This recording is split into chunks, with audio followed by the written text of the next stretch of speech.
Now, one other point of the report that actually was impressive because we insurance carriers, everybody says, hey, you have to turn on multi-factor authentication or MFA.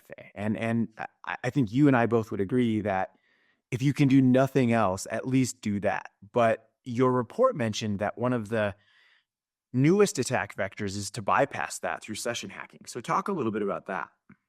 Yeah. Yeah. So first off, you're 100% right, Rick. Please, if you have the ability, turn on MFA. I would also say, SMS MFA is better than nothing, but there are a lot of better alternatives out there. So app-based or hardware token-based multi-factor authentication is always my recommendation. But understand that this is not infallible.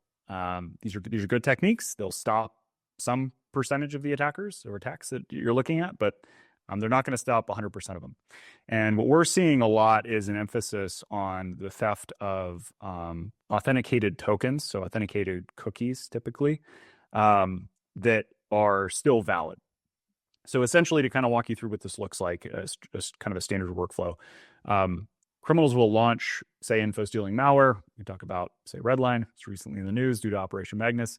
And it infects 1,000 endpoints, right? So now as the criminal, they've got 1,000 logs.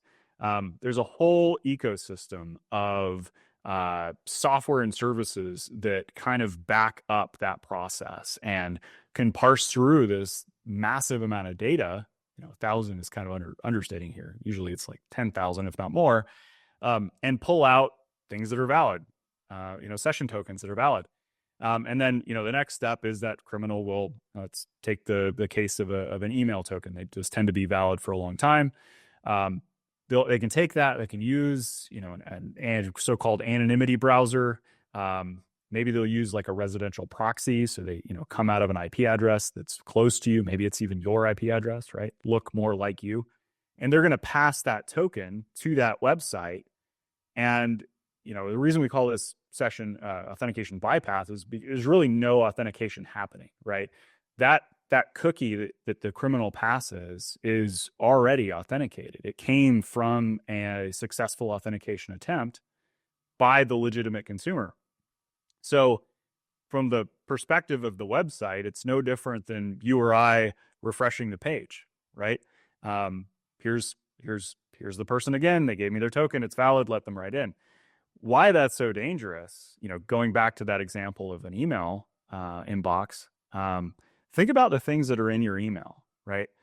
Oftentimes you're looking at sensitive financial documents.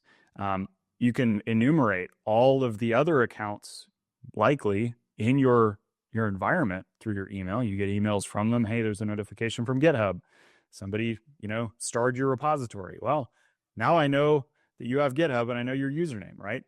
And high likelihood, even if I don't have your password to that GitHub, for example, I can just do a password reset. I'm in your email already, right? So that is why it's so scary. And it's really, really, really happening a lot now. There's a huge focus on this from the criminal perspective, largely because they know that we're implementing MFA in all of these places. And it's the easiest way to get around it, in my opinion.